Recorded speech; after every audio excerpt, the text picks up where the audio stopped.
Welcome to episode one of Medically Assisted Recovery.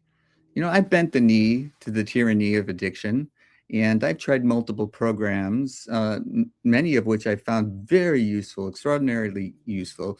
But I've never tried medically assisted recovery, and I'm very curious about it.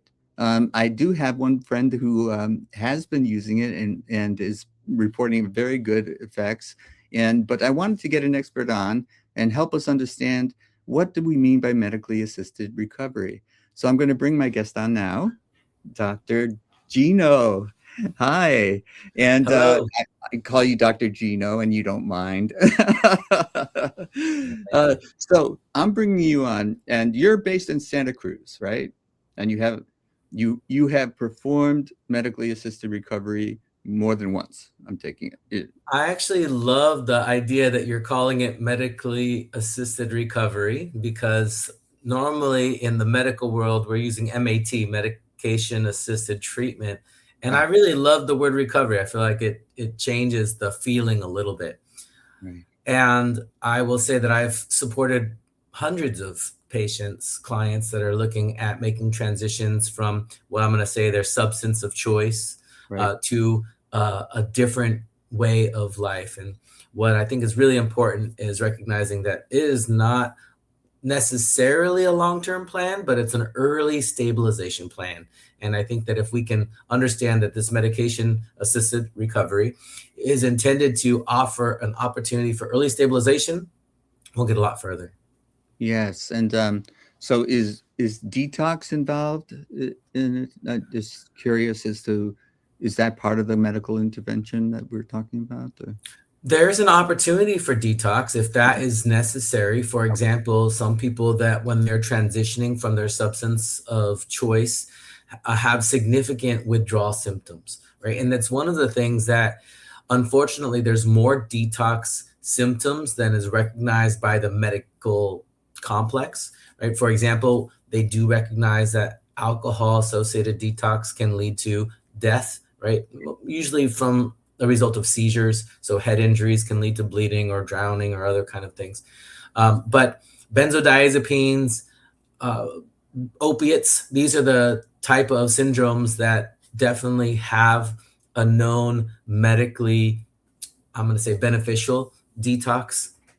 But Okay. there's other substances like stimulants that the Yes. medical complex doesn't recognize that there could be a significant detox, and that detox just That's leads to interesting. people not being able to engage, right? And so, unfortunately, some of the detox that might be required for people to make their transition isn't always supported in the medical complex. Um, Very interesting because the stimulants are part. I run into so many people that's their primary substance of choice, and it seems very difficult for them from when I hear their stories.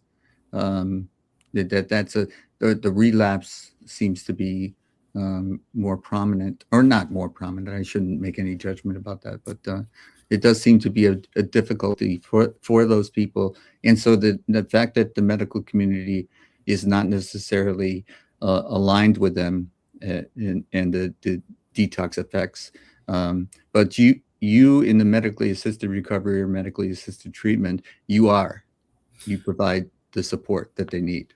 I think it's really important to understand that when I talk about the medical complex, a lot of times what we're talking about is this third party mechanism of payment, right? Because a lot of people are using insurance to help them Gotcha. with Gotcha. their benefits. And if you are admitted to a detox and your primary substance isn't one of the, alcohol, benzodiazepine, and opiates, your likelihood of receiving time to actually have that detox before getting into a different phase of your recovery Right. is less supported by the medical complex when we're talking about insurance payments. Right. Interesting. Very, very important factoid for me. And also, you mentioned opiates, and the thing that I've been reading about, I never experienced. I was too old, I think, to go through the fentanyl, Mm. uh, which seems to have been a drug of choice, and sometimes even slipped into people without their knowing it.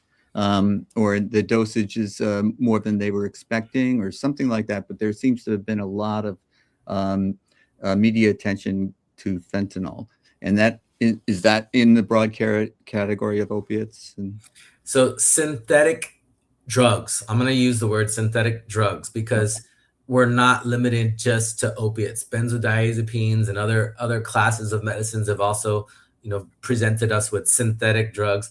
And the synthetic drugs can be very dangerous and unfortunately very inexpensive to create, and then they become very profitable. right, And so fentanyl has been one of the biggest problems, and the reason why there's a lot of talk about supporting people in addiction today is because fentanyl has accelerated the death rate, right? right, People were dying from opiate use, but they weren't dying at the accelerated rate of death that these synthetic, very powerful opiates has presented. And oh, so it's really an exponential curve. And we've lost so many people, not because of an opiate addiction alone, but because this is contaminating other substances. And for example, the first takeoff for this accelerated death was with opiate users because it became more and more difficult for people who wanted to use heroin, right, to find heroin. And all of a sudden, everything that they thought was heroin was fentanyl, and they were unintentionally dosing high because that's what they're used to, right. and causing overdose deaths. And That's then the tragic. fentanyl started becoming incorporated into methamphetamine and other kind of stimulants. And Right, so then the next phase of accelerated death was related to stimulant disorder deaths right, because people thought that they were getting a stimulant, they were actually getting fentanyl laced stimulants. And what's really interesting is that they were having withdrawal effects from opiates, not understanding, right? And then they would go to get help and get drug testing. It's like, what are you talking about? I've never used that. right, It's because there was unintentional use. And right, so I actually started renaming a lot of these deaths to poisonings, right? Because when people were not intending to use fentanyl, right, they right, were being poisoned. right, Right? They were getting something that they weren't intending to use. And that's what I saw in 2022, in that range. There was a lot of young people because of the disconnection with the COVID and people not being able to socialize the same way. They were right. looking for a release. And one of the most popular chill pills out there is Xanax or alprazolam, and people were using this what they thought was a Xanax, and it was actually a pressed fentanyl tablet, and they were overdosing at home, right? Age 18, Wow. 19, 20, never ever intending to use an opiate, Right. definitely not intending to use fentanyl, and death was very much accelerated because it could just take one time. Unbelievable. Thank you. That's a key learning for me. I was unaware of the unintentional overdoses. I was aware of it to a certain degree, but your explanation has made me more aware of how widespread it was, and how, as you say, the poisonings were occurring with people not having the knowledge of what they were taking in. In my experience, that PCP was sometimes laced into marijuana, and so I can relate to unintentional. All of a sudden, you're experiencing something you had no idea that you were Mhm. going to. It wasn't lethal in my case, so my heart goes out to the people that have experienced this. We're running low on time, and I wanted to just tell the viewers a little bit more about you. This is, I think, your logo. Yeah. So the Change Experts Academy is the newest part of my company. So Addiction Change Experts is my original company. Ah, Ace Medical is intended to help support clients remotely, able to supply help for addiction consultations in California, and we can meet remotely, virtually, usually by video, by telephone, and we can start a plan when you have the desire, right? So that was the intention, is that sometimes the waiting for your insurance to help you to find a doctor, to find a plan, took some time. And I know that motivation can be very short. And so if you're motivated, you can reach out and text, and I can get back to you in the same day. and we can talk about trying to get you a stabilization plan using medication-assisted recovery as soon as possible. I didn't ask your permission to do this, Dr. Gino, but I've got your email address scrolling across the bottom of the screen. I hope that's okay.